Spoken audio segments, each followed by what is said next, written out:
So, All take right. two then, right? Yeah, take two. We are back with some crazy technical workarounds. Some hoogie boogie shit, right? Yeah, so Okay, I'm being completely blinded by flashlights and shit right now, so if I squint, you know why. yeah, this is the Blair Witch Project Part 4, I think we're on. It's the Ritual Misery Project Part 1. Oh boy. Okay, so All right. this is going to be an interesting Go endeavor. ahead, So caffeine. now, And according to my laptop, I have about 3.5 hours left, so we don't have very much recording time available to us. right now, are you recording your own audio? I'm actually working on that right now. If I can find a cable, I will plug my Yeti directly into, and by cable I mean a cable that I'm not currently using or isn't currently wrapped around some other support beams and shit, keeping it out of the way so I don't stomp on it every chance I get. I'm sure you understand, and if you don't, fuck off. Yeah. It So really is simple. since I'm on this profile now, how do I? How do you what? Okay, you know in the bottom right of the Hangout where the videos minimized to, Yes. my default I have it set up so it's a mirror, like a mirror image. Okay. You've got this profile set up so that it's not a, or maybe this is the default for the host. I don't know because I haven't hosted one of these before. It's not a mirror. So like if I look to the left, I see out of the corner of my eye, I see myself looking to the right. For whatever reason, it does that whenever I hate using the word whenever. God, I hate that word. I don't know why. When the bumper is on, when you turn the bumper on, that's when it shows it. When The it flips bumper. it. Yeah, the bumper. Or not the bumper, the lower third. Oh. Yeah, but Sorry, see, I'm attempting to use the correct terminology, but I'm currently... even when I have my lower third turned on, it's still mirror image. Mine's only mirror image when I have it turned on. Weird. Yeah. Weird, because I've got the lower third on, and it's, whatever. Whatever, not a big deal. Okay. So that's on, that's working. Get these out of the way. I do not have, let's see, I have an open USB port, that'll work. Go reach over here and grab this. I'm rearranging my entire fucking setup. Yeah. You know what I mean? So I think I'll have an operational system. Let's check Audacity and let's see, power going to my... So since I'm going to be playing the music, am I doing the intro as well? I'll do the intro if you want. No, I'll do it. Fuck it. Oh shit. That way, so that I hear myself on my mic, so I might actually have recording capability. Let's see here. I thought for a while there we're just going to fucking pull the audio off the YouTube. Oh, hi YouTube people. don't mind the audience. Just carry on with what you're doing. Don't mind Hey, them. you know that's what I do anyway, so fuck it. Yeah, the best performances you don't know are performances. Yes. Something like that. But yeah, anyway, as I was saying, I'll do the intro that way that it's synced up with the music, so that our little delay issue won't be an issue. Okay. Well, but you're gonna play it, and you're gonna play it through your feed, through your mic. Yes. Ah, Yeah. Well, okay. Would you rather me not play the music? Because I don't have a board where I can run the music through. Dude, this is going to be all hokey anyway because you're running off of batteries in the dark. Yeah. That is completely fucking true. So. And I was just thinking, like, should we skip this or because our patrons, do we want our patrons to pay for this? But that's right. Well, that's just it. I've been posting all of our videos lately as free. Oh, okay. So, well, yeah. Patrons aren't even getting charged yet. Right. That's kind of what I was getting at. So it doesn't matter. Yeah. All right. Am I centered on frame? I don't think I am. You're close enough. You're like just barely off center. How's that? Yeah, it's fine. Okay. No, and then I gotta reopen fucking Audacity here. I didn't want to record as saying my audio device wasn't properly installed. Imagine that. I'm pissed off that I can't contact the man, soundboard that is no longer powered. So we spent about an hour pre-show trying to get your technical issues to work, and as soon as they get to work and we're about to go live, your power goes shit, off. Right? And you have to. And like we had it like working, like we had a plan to make it work. Yes. It was almost going to be professional. Damn it. All right. Okay, man. I am recording my audio. Excellent. Tell me if there's anything that I can do to improve my video, whether it be camera placement or lighting. It's pretty much all lighting I got though. So. Yeah, I don't think any of that stuff is going to fix your face, so we're good. And I've got 3 bars on my Mophie battery. Thank you, Mophie. I will make sure that you are linked in our show notes.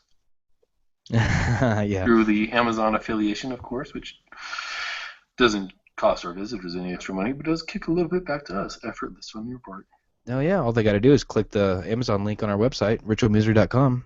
Or just click the Mophie link that'll be in the show notes on this episode, and it'll go ahead and do all that for you and take you directly to the awesome box I have.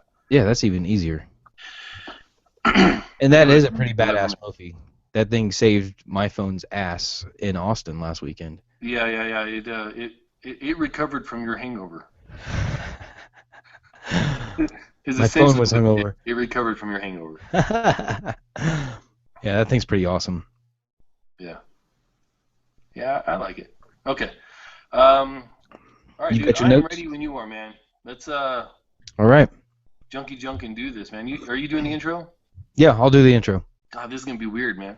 Yeah, right? I'm only giving you one shot, though. I mean, if you fuck it up, I'm just gonna, That's fine. Yeah, this will be my second. This will be my second time doing this because the show that Jeremiah Jiminy Cricket. What? Huh? Who? Jeremy, that's him. The show that Jeremy and I did. I did the intro, but this will be the first time doing the intro with you. So here's the really janky part. You ready? Yeah. I am talking to you over the Hangout on. See, this is why our podcast is never going to take off because my fucking brain just stops reading it all. Like, I need more than just Adderall or whatever. I need like super fucking pills. I need the red and the blue pill. Yeah. See, I need to start recognizing that shit a lot faster so I can just jump in and start talking shit and making fun of you. Yeah, that would probably go over about as well as a fucking wet sock. Those go over pretty well. Yeah. Fuck off. What was I talking? Oh, my janky ass setup. So I'm talking to you on my iPhone 6 Plus using the camera on that. That's where the Hangouts are currently located over speakerphone. So you're actually hearing through my speaker on there.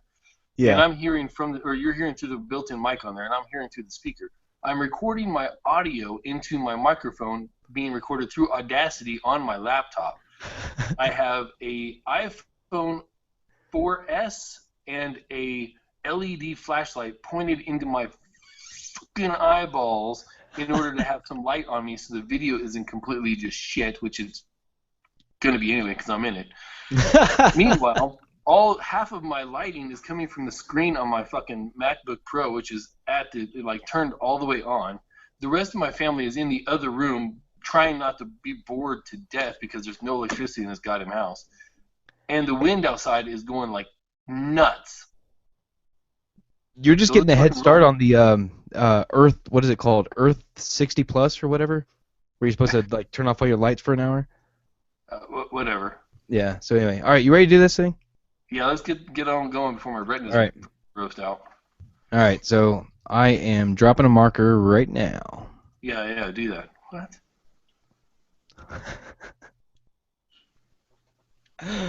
Oh Jesus. So anyway, all right. Quiet on the set.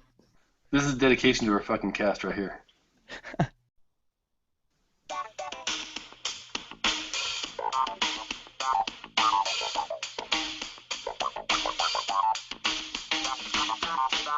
Hello, and welcome to the Ritual Misery Podcast. This is the show where two lifelong friends talk about geek stuff and whatever else comes to mind. I'm Kent, and with me, as always, is Amos. What's up, man? Man, you forgot the episode number and the date. Oh, I sure did. This is, okay, for the record, this is Beta 29 for the 25th of March, 2015. Yeah, it's not usually my part. It's right there, man. It's on the show notes. Like, yeah, and I have that covered up with my Hangout window. Oops. You're sounding like me on the first 20 or so episodes. Yeah. So anyway, all right. So this is a janky show. Doing, man? How's things going? Oh, things are great on my end. Oh yeah. But this show's all janky, and yeah, why? Why is that? What happened? Oh, this is gonna be completely janky. I don't have power. Like my electricity went to shit. You forgot to pay your bill? No, I know. And you know, the bad part is I just now realized that I'm actually going to be listening to myself talk to you because my headphones were plugged into my mic and not my phone. So, live on air, I am currently modifying my janky-ass setup in order to accommodate better sound for our listeners. This is going to be our best viewers. Show ever. You're watching this on YouTube. Wow, man! If you're still hanging out this long, you're a super fan. Like, you deserve a t-shirt. We'll have to make some up so we can send them to our super fans. By all fucking means, I'll send out some damn t-shirts. I'll wear the sons of bitches myself. Shit, yeah. You're damn right. I know.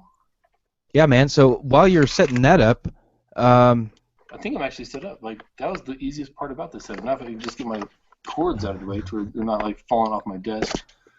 Oh my god! Like. So anyway, so while you're putting the finishing touches on your masterpiece over there, yeah. Retirement stuff, man. You want to talk about a little bit about that, huh? Yeah. Well, I just you always ask me how my week's been. And this is the part where I say, "Oh man, it's been busy." Right. Unless Richard's on, then he steals your thunder. Yeah, exactly. But thanks, Richard. But yeah, no, I've been doing a lot of retirement prep, and lately I've been doing a lot of job searching, and I've got a few prospects that are looking pretty good, and one of them is looking really, really good. I don't want to give any details on that because nothing is certain at this point. But also, I just realized I said 3 times in the last 30 seconds.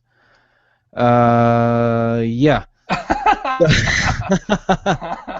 3-second long is no better than 3 ums in the last 5 seconds. I'm just throwing that out there, making sure that you are aware of the complications we are trying to follow here. So yeah, mostly just retirement stuff and job search stuff, and not a whole lot else. What have you been doing this past week? Trying to out-process. Yeah. Trying to PCS. Trying to leave Dias. How's that going? I can't imagine why I would want to leave Dias with the great power grid we have here. It's not going too bad. I just said Yeah. Now that we're drawing attention to it, we're just gonna sit there and keep making fun of ourselves for it. Yes. I'm Dang it. Gonna say probably throughout the show. This is gonna be my record-setting hour.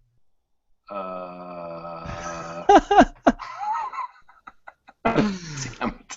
This is why we are still in beta. Yes, it is. So, I had set up for my orders. Orders is when the military member goes from having an assignment, being told that, hey, you're going to go from where you are to where you're going to be, to actually having a document stating such, and it shows that you're ready. It allows you to really start our process and getting the movers ready, getting your medical records ready, all that kind of thing. None of that can happen until you actually have your orders, a piece of paper saying you are going from here to here. It's signed by an officer, all that happy stuff. Uh-huh. I had 2 things left to get that. One was retainability for my follow-on assignment, and the other was my actual follow-on assignment. I finally called the right people, which means that I the global address list in Outlook and called everyone. Eventually got to someone who knew what the hell was going on, told me that all the numbers had been changed, but nobody had updated the numbers, which is really convenient in the customer service field. And got my follow-on. I'm not ready to disclose my follow-on yet because I don't want to get my hopes up, basically, is what it really comes down to.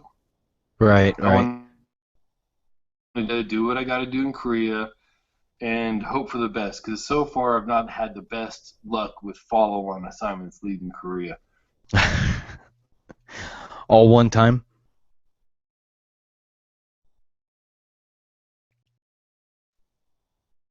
Do what? What was that? Yeah, we had some bandwidth lag or something there. You said that you haven't had the best luck with follow-on assignments from Korea, and I said all one time? Yes, all one time. I was supposed to go to Ramstein instead of coming here, but that's what works. So yeah. this time I needed retainability, a total of 4 years retainability to include my Korea tour for a year and my follow-on for 3 years. That posed a little bit of a problem because in the military we have high year of tenure. It means at this rank you cannot go past this number of years in the Air Force. Mm-hmm. For my current grade, that is 24 years. I'm about to cross 20 years and about to need 4 years of retainability. Mm-hmm. So if I extended to take my follow-on assignment, in a 46 months extension, I couldn't re-enlist because of high year tenure, would have been too soon at that time. And I couldn't extend for the 3 months necessary to go to high year tenure because you can only extend for a total of 48 months. So I would have been 1 month shy of high year tenure. It actually comes out to like 3 weeks shy. So anyway, I asked about just re-enlisting. They wouldn't let me re-enlist because I'm not within my re-enlistment window. So I had to go dig into some regs and find out exactly what it says. And because I have a military necessity outside my window, I can re-enlist. So I re-enlisted. It's going to take my high year tenure. So unless I make more rank, which you know how that is. Mm-hmm. Mm-hmm. Unless I make more rank, I will be getting out in September 1st of 2019. And my high year tenure is August 17th of 2019, but of course, they'll keep me in until the 1st of September, since it'll be a retirement. So and there's I think all that. You can apply for retirement before your enlistment is up. Yes. In fact, the way it works out, I only need to be in I need to basically guarantee the Air Force I'd be in for 1 year after arriving on my follow-on. And that means that the day that I sign into my follow-on, I can push the retirement button, and because I can be 1 year out at that point. So if I get to my follow-on and it's not all the place that I always dreamed it would be, okay, well, there you go. I'm out in like 8 months because of leave and all that other stuff, so it's no big deal. It's like a deployment. So that's what my week has been like. I finally re-enlisted today. Went to turn my paperwork in, and I have to wait until tomorrow before it actually hits the system. Once it's in the system, my counselor has 24 hours. Her boss then has 24 to 48, and then AFPC has 5 to 7 days. Well, if they can get it done in less than a week, I can actually get my TMO in 2 weeks. But once April 1st comes around, it has to minimum of 3 weeks, which puts me at the end of April. Of course, I'm leaving. I actually fly out of Texas on the 4th of May on Star Wars Day. Yeah. So I will get in the country on the 6th, which is the month after my birthday, and I won't get my stuff until probably the end of April at the very earliest. So I'm looking to be in the country for 3 weeks without anything more than what I take in my suitcases. Wonderful. Super fun. Yeah. Yes. But that's the military life for you. That's one more complication. That's one more thing where I'm glad I know a couple folks over there, and shouldn't have to adapt and overcome and get help from your people. Yeah. Yeah. Hurry up and wait. So there's all that. There's my week in a nutshell right there. Done. Yeah. Also, I don't have a job. I have 2 people to replace me, so I don't have a job. Yeah, I'm very quickly nearing that point where I'm not going to be useful at all, which is perfectly fine. I actually had the thought today of why am I not just taking a nap? Right. Anyway, it's a bad thing. Short-itis really sucks. So. Yeah, it does. But so there's another I'm just gonna keep pointing them out. So anyway, before we go any further with the ums, we received some feedback from an individual. I won't name the individual because I don't know that she wanted us to call it out that she was giving us the feedback. Right. So, but we received some feedback today from a person we hold in fairly high regard. Because of her association with idols of ours as far as podcasting goes. No, she's really cool. Yeah, she is. The one time that we met her, she was very cool, and really seemed, in my mind,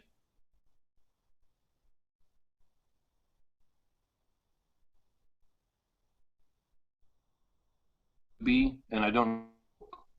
So there's that. Anyway, she gave us the feedback that we need to stop saying so much.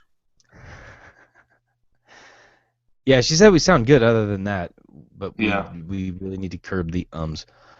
And since we're criticizing ourselves with assistance at this time, we also need to stop the delays in what we say.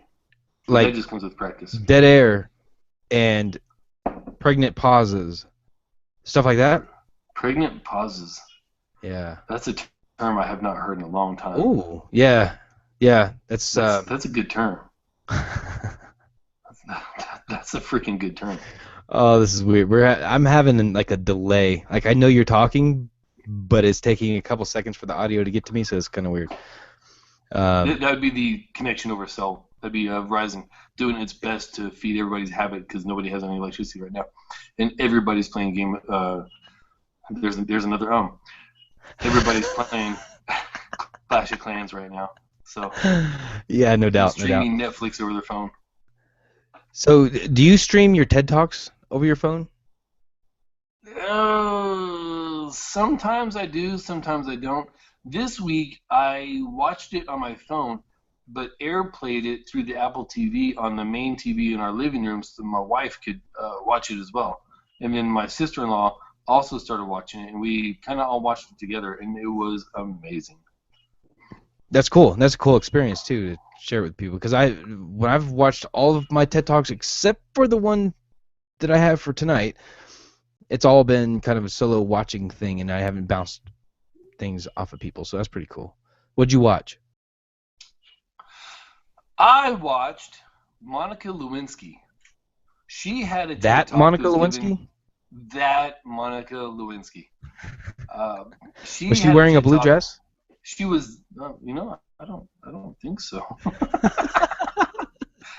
She was actually wearing a black pantsuit.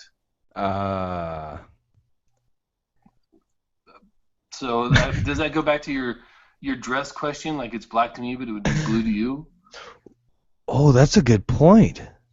I wonder if the dress in question I gotta say, really was blue. It looks a little differently now that I'm in different light and have lights shining into my eyes than it did before. So you may have had a valid point last time. Anyway, Monica Lewinsky, The Price of Shame. It's rather long. It's like 26 minutes, so it's pretty long for a TED Talk. Usually they're limited to about 16 minutes. Right. But this was essentially what it comes down to is she broke it out that from her perspective, back in the late 90s when the internet was fresh and the internet was new, she put it into, these are my paraphrasing of her words, of course. She was the first huge public shaming via internet. She was the first, well, her incident, her situation, was the first one to hit viral status on the internet with all the jokes and the caricatures and all that stuff. And for those of you that... Here it is. For those of you that don't know who Monica Lewinsky is, because we've got a fairly young audience for the most part, I think. She was involved in a controversy with President Clinton way back in the 90s. He was accused of some inappropriate sexual behavior with what... She was an intern, right? A White House intern? She got wrapped up in the controversy, and yeah, so all of the internet... There we go. All of the internet public shaming that happens like on a fairly regular basis now, we call it cyberbullying for the most part now. She was kind of the first victim of that. Right. So anyway. And that's actually what it was about. She basically stated that it's no different now than it was then, and it took her years to really digest all that happened and move beyond it.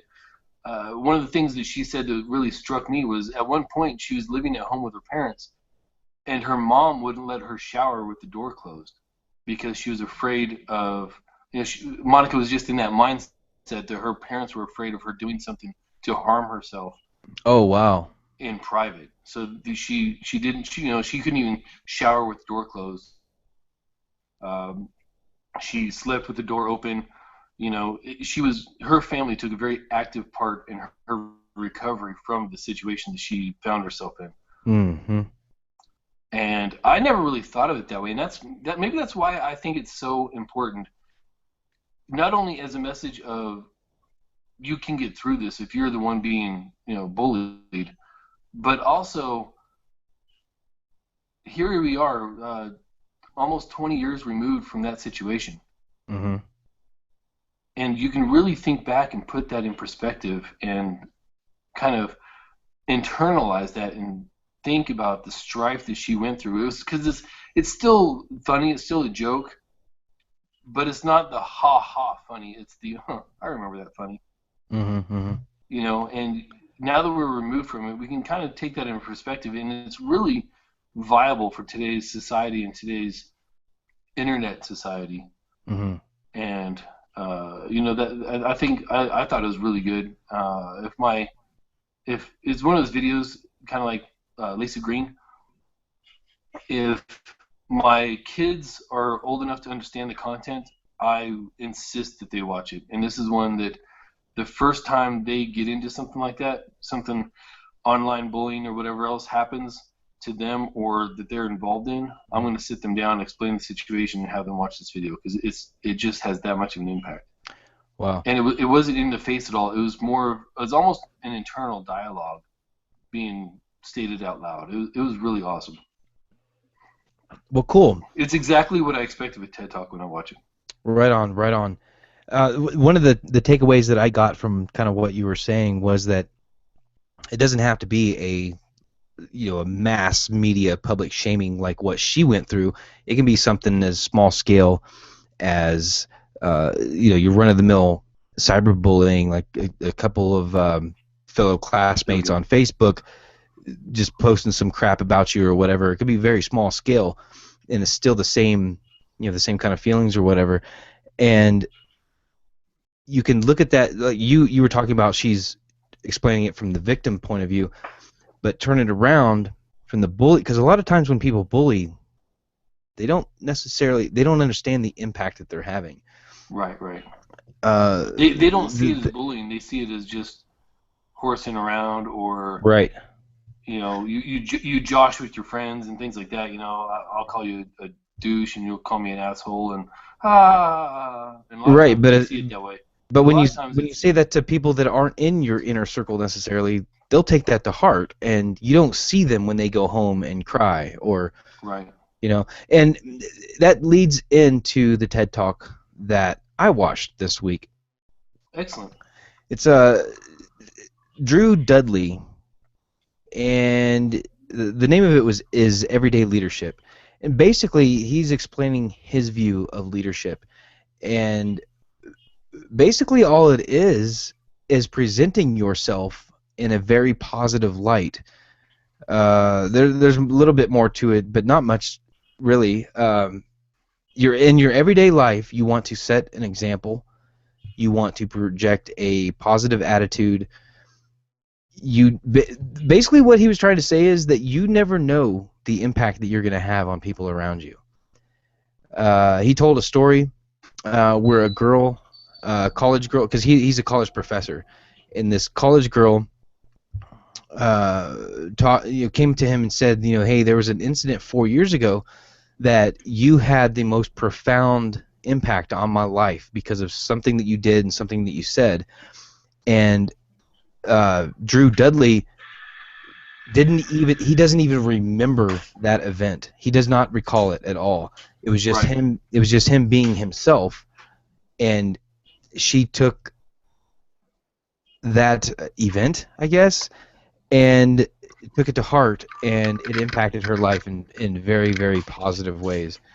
And the kind of the point of what he is saying is that you never know the influence that you will have over certain people, be it positive or negative. So every single day you should project yourself as a leader, really, a positive attitude, a role model, an example, and just basically just fucking be nice to each other. I mean, really, that's what it comes down to. Try to be positive. Try to be nice. Try to do the right thing. That's Right. kind of, don't be an asshole. Yeah. It's kind of one of the big things that I got from it. But it's a really good talk. It's more concise than the one that you watched. This one's only, I think it's like 8 minutes long or something like that. It's under 10 minutes. Yeah. Yeah, it's pretty good. It's one of those real quick to the point, impact, and out. Drop the mic, out. Very cool. But yeah, it was good. Definitely worth watching. That's Drew Dudley, Everyday Leadership. Cool. All right. So, what aspects of leadership do you find are important when you're playing chess? Well, it used to be the role of teacher. Not so much anymore, huh? No, I used to. I'm the one that taught my kids how to play chess. I taught Lucas and Isaac how to play chess, and Lucas took to it pretty quickly, and he's a halfway decent player. But Isaac, on the other hand, has taken this to a whole other level. He competes in tournaments, and he's in chess club every week. And I played him again today because he actually suffered a rare loss at chess club today, and he wanted to play me. And these are his words. I want you to play me so that I can redeem myself. I was like, son of a bitch. He already knows he's gonna beat me. So I played him. Shit. And I thought I was doing pretty well. I was like, haha, he doesn't see. Oh, shit, he got my queen. Yeah, so I got my ass whooped in chess today by my 11-year-old son. That's my geeky thing of the week. I haven't done anything too really geeky this week, so chess is kind of nerdy, so I'm going to count that as my geeky thing of the week. There you go. That works. That's probably more than what I did. I played a lot of Skyrim. That's my geeky thing of the week. I played tons of freaking Skyrim this week and this weekend. And by tons, of course, it's relative to my typical amount, which is almost nil. Right. So it's not quite infinitely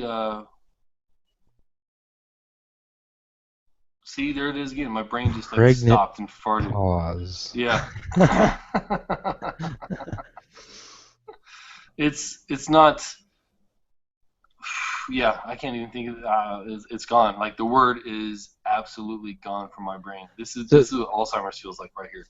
So let me ask you this. I'm changing the subject. It looks like It, your power came back on. it did. It did. But we are going to maintain our current setup because it would take far too long to go back to the normal setup. Not only that, as soon as you got it set back up to your original configuration, you would lose power again. That's just how things work. Probably. Yeah, and I live on base. We're the first ones to lose power and the last ones to get it back. It's awful. Wonderful. So, and I guarantee half my guys are going to be late tomorrow because their clocks didn't work after the power went out. As they're sitting on their cell phone. Right. Okay, so I have something that I want to talk about. You probably haven't. Denied. I'm going to do it anyway. You probably haven't followed this story at all because it lies outside of your realm of interest. This is a kind of a big deal in one of my areas of interest. I enjoy pro wrestling. And there was a tragedy that happened actually this past Friday down in Tijuana, Mexico. A pro wrestler named... Good. No, it's not actually. A wrestler by the name of Perro Aguayo Jr. He's the son of Perro Aguayo. He's one of the... You don't say. One of the top legends of Mexican wrestling of all time. His dad is like basically Hulk Hogan of Mexican lucha libre. And Perro Aguayo Jr. has made a huge name for himself over the last about roughly 20 years that he's been a pro wrestler. One of the biggest stars in Mexican wrestling, if not the biggest star right now. He's a rudo, which is the same as a heel, which is a bad guy in pro wrestling terms. He would be roughly the equivalent of like a Triple H, or trying to think of somebody else's, like a Brock Lesnar or something like that, like one of the baddest bad guy. And lots of fame. He is definitely one of the top stars of Mexico. The AAA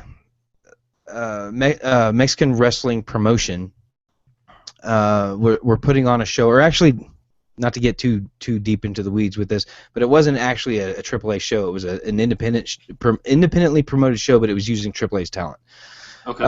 But anyway, so you've heard of Rey Mysterio Jr. Yeah. Yes. Yeah. Okay, he was involved in this match. It was actually a tag team match. Rey Mysterio is no longer with the WWE. He left several months ago. Not getting into that, but he's kind of doing independent shows and whatnot. And this was the first show that Rey Mysterio has done in Tijuana in many years, and it's a big deal. Rey Mysterio he's a big deal in the States, but he's a really big deal in Mexico. And so it was a heavily promoted show, really big deal.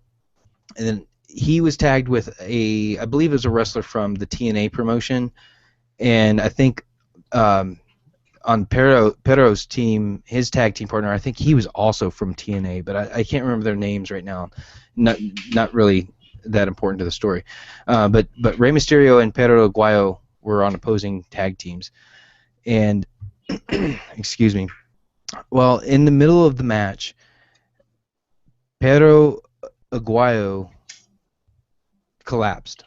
It was during a setup for a Rey Mysterio's like special move, like his finisher basically. It was during a setup for that. It involves basically a kick into the ropes, and the guy like kind of flops over the ropes. And when he did that, he didn't move again. And that was it. He died. Like in the ring. I mean, I guess as it turns out, I guess he didn't actually die until later, like in the ambulance or something like that. But for all intents and purposes, he was dead, like right there in the ring during a match. Yeah. Like how? Well, the there's a lot of speculation right now, and this is still fresh. This is less than a week old, so there's a lot of misinformation. There's a lot of uncertainty about what's going on. But the probably the most reliable sources right now are saying that there was a cervical spine injury at some point, whether it was during this match or it was a pre-existing injury or what. But he was knocked out due to the spine injury. It like hit a nerve or whatever, and so the first reports were saying that he had a stroke, but now I guess the word is that later, like on the ride to the hospital or whatever, he had a heart attack. So his official cause of death would be a heart attack, but later. Arrest. Right. So I don't know, but we'll find out. I mean, they're doing an autopsy, so we'll find out eventually exactly what happened. But right. The thing that I really want to discuss about this, though, is that because he was working with Rey Mysterio when the medical event, I guess we can call it, happened, there are a lot of people on the internet saying really horrible things about Rey Mysterio, saying he's a murderer, just all sorts of things. In fact, major media headlines were saying things like wrestler killed in ring by Rey Mysterio or something like that. And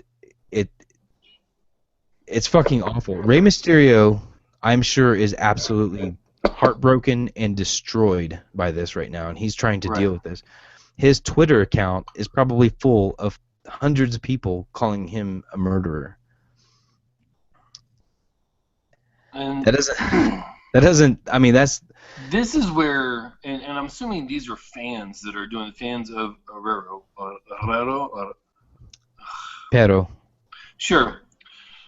Fans of that dude that are now pissed off because they have been denied the continued fandom and continued appearances of their favorite wrestler, that feel the need to take it out on somebody.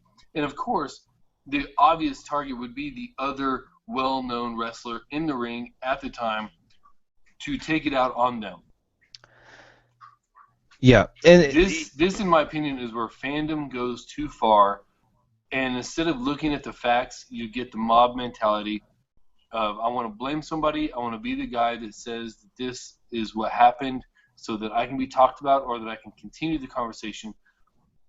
Right. And this is actually what CPG Grey's last YouTube video was about. I don't want to get too much into that. I will link it in the show notes. But right on. It's essentially about messages on the internet, especially on the internet, breeding anger and emotions in order to self-propagate. Right. Like self-promote. Yes. And it likens rumors and fantastical stories to an actual virus and how biological viruses carry out their, reinfestations of things. So right, yeah, and I think you're like dead on. I think you're dead on with most of these posts. Of course, you're gonna have some just plain fucking trolls, and if you've been listening to the show, or if you know me at all, then you know how I feel about trolls. I just don't understand it. The let the world burn, fuck you, I don't have feelings, and so I want to hurt yours. Yep. I just don't understand it. Especially when in light of a tragedy like this, so many people felt the need to directly lash out to.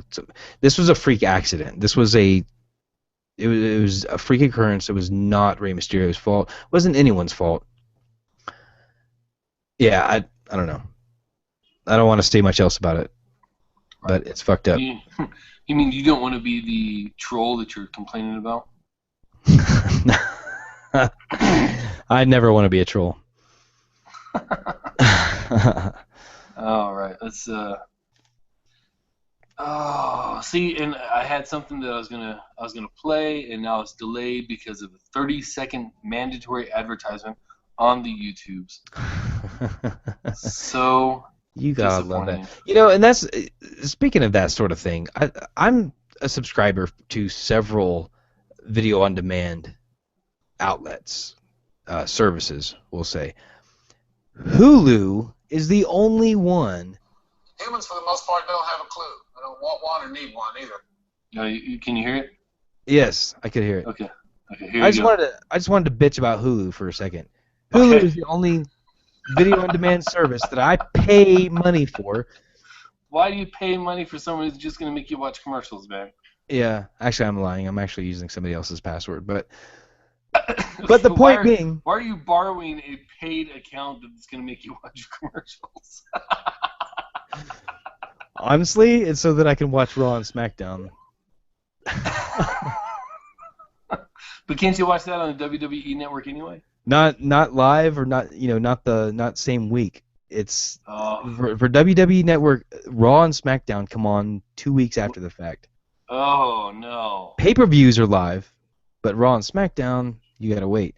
So how am I gonna follow the storylines and the matches and stuff leading up to a pay-per-view without having So Yeah. So I'm using somebody's password for Hulu so that I can watch Raw and SmackDown. Oh man. So so I finally watched the Apple announcement. Yes. For the watch. Okay.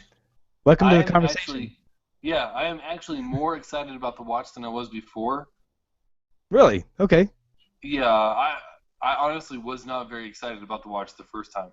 Yeah. What did it for you this time? Honestly, the more I'm at work, the more inconvenient it is for me to have my phone on me all the time and to stay connected. Okay. And I think what it is that the apps that people are developing specifically for the phone to integrate with, or for the watch to integrate with information from the phone, most of the time that I pull my phone out because I've got a few minutes or whatever, I'm literally just checking a couple of headlines, checking to see if I got any texts, Twitters, or Facebooks or whatever. It's really quick, really easy stuff that I'm pulling my phone out, using up the battery of my phone, and looking like a jerk because I got my phone out. Right. The fact that my phone can stay in my pocket, or I mean, it work by Bluetooth or by Wi-Fi. So if I'm on the Wi-Fi or whatever else, I can just leave my phone anywhere. But the fact that I can leave it in my pocket during meetings and still check my Twitter may indicate that I have a problem, but also really fascinates me. Yeah, that is something that I like about it. However, I don't know, man. It's a watch.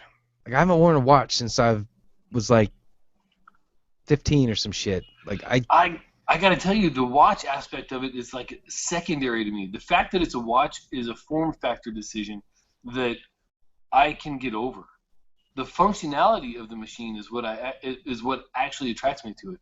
Mm-hmm. The fact that it's in the shape of a watch, I don't even know that I would use a watch face on it. You know what I mean? I don't know if you have to have a watch on there as your main screen. You would though. You would have a. I probably would, but it'd be full of other information. Like the time would not be the primary aspect of my home screen. Right. No. So what do you think about the weather or the forecast or time zones in different places? Those would be more important to me than the current time. Right. Although, since I'm not pulling my phone out of my pocket, that may actually grow on me. You were talking about the form factor just being kind of whatever. What about Google Glass, or like if Apple was to come out with a glasses type of interface? I have reading glasses. I hate wearing my reading glasses unless it's one of those times when they're giving me a very obvious effect, benefit. Right. I've never tried Google Glass. I've never tried any of the augmented reality stuff. I'm more interested in the augmented reality than I am in the virtual reality.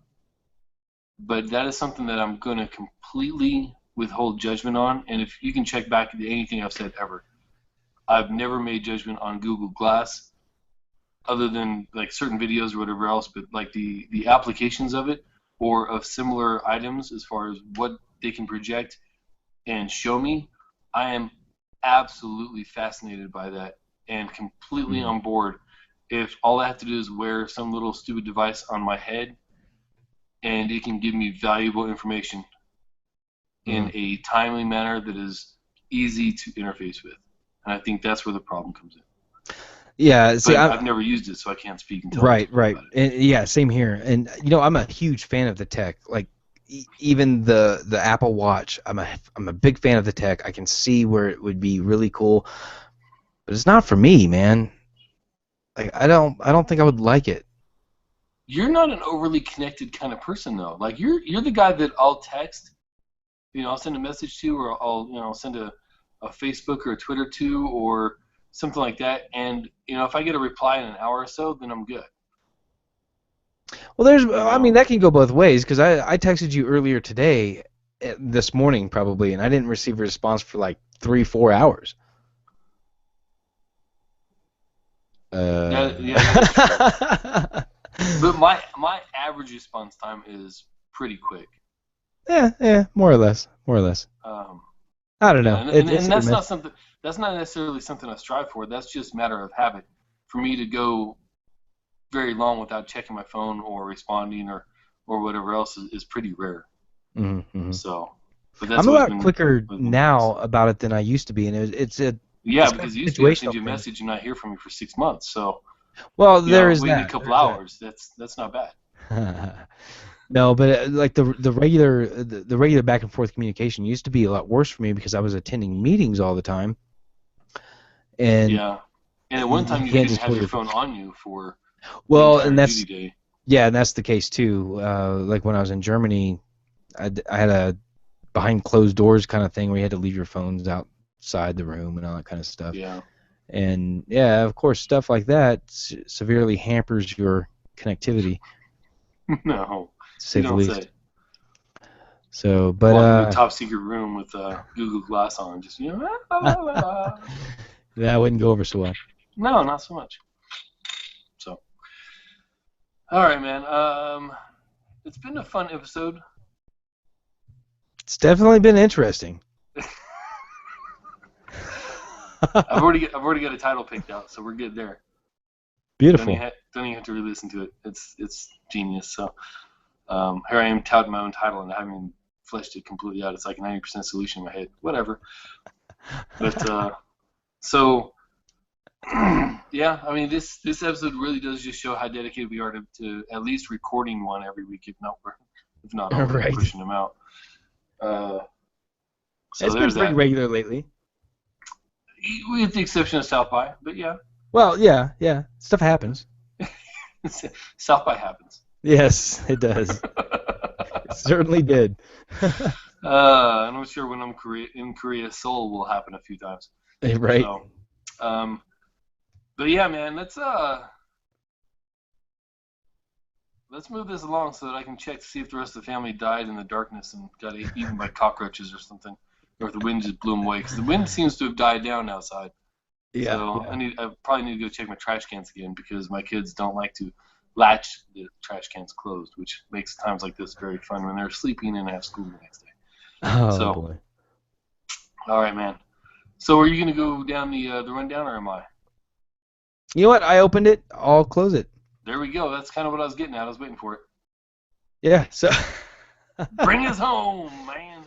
So, audience, we love you. If you love us and you want to help us out, everybody shops on Amazon. Whenever you want to go shopping on Amazon, head over to ritualmisery.com and click on our affiliate link. It's on the page I believe it's still on the right-hand side now. It is. It's on every page on the right-hand side. There you go. It's pretty small, but it's obvious it's there, but it's not intrusive. Yep. Just click on the Amazon banner. It takes you to Amazon. You can order just like normal. There's no extra fee for you. But it kicks a few cents for every dollar you spend to us, and that would be much appreciated. Yep. Where can we follow you and your exploits, Amos? It's awesome. You're trying to read my notes in your own personal way. At Ethan Kane on Twitter. That's pretty much the easiest way to get a hold of me. I really reply to pretty much everything that I have on there, unless there's multiples and I just have to reply once to cover several. But at Ethan Kane on Twitter, and Amos at ritualmisery.com if you want to email me directly. Right on. You can find me on Twitter at rm_delnoche. I'm getting a lot more active in the social media realm, particularly on Twitter. So I will definitely interact with you if you interact with me on Twitter. Also, if you're interested... That's a lot of cross-interaction, man. You might want to right. at least protect yourself with that, all right? Yes, I'll be careful. Thank you for your concern. Especially if you're drinking all that beer when you're trying it out on raybeer.com. Hell yeah, man. Go to raybeer.com, look up username Del Noche. You can see all of my reviews. Let's see. You can follow the show on Twitter. There's another for you. Yes, I'm just going to keep racking them up. You can follow the show on Twitter at Ritual Misery. Where's our dinger? We needed a dinger every time we said tonight. Oh, we needed... No, let's not do that. That could get really ugly. That was pretty annoying in our Cards Against Humanity episode, and yeah, I don't want to do that with the ding ding ding ding ding ding ding ding. Fuck. Yeah, it's not like a Monty Hall episode. So go ahead. If you've got ideas that you would like to... I listened to Ritual Misery podcast. I won something. I'm not sure what it was, but man, I felt like I was in Vegas. It was a T-shirt that we haven't made yet. Just says on the front and ding on the back. Yes. Oh, we should make these. If you've got T-shirt ideas or you've got an idea of where we should get our T-shirts made or whatever, go to our subreddit. Or if you want to give us an count for the episode. That works too. Go to ritualmisery.reddit.com and submit things there for us. Our home on the web is ritualmisery.com. You can find all of our goodness and links to everything there. If you want to call us and leave us a voicemail, 567-69-TRMPC. That's 567-698-7672.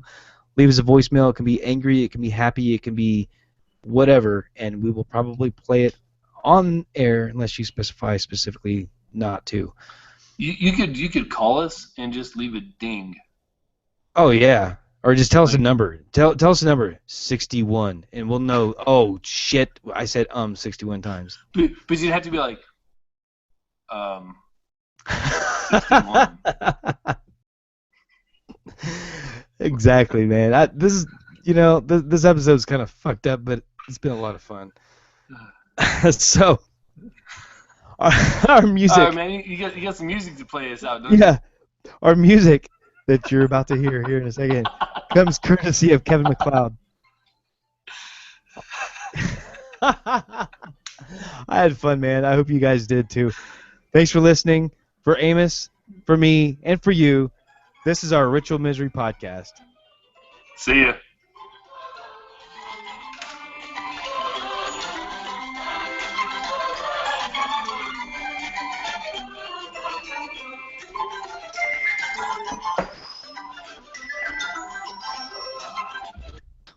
All right. Oh man. So let me. So that's a show. Back around here. Yeah. It sure was. It was something. Oh boy. Definitely something going on there. Yeah.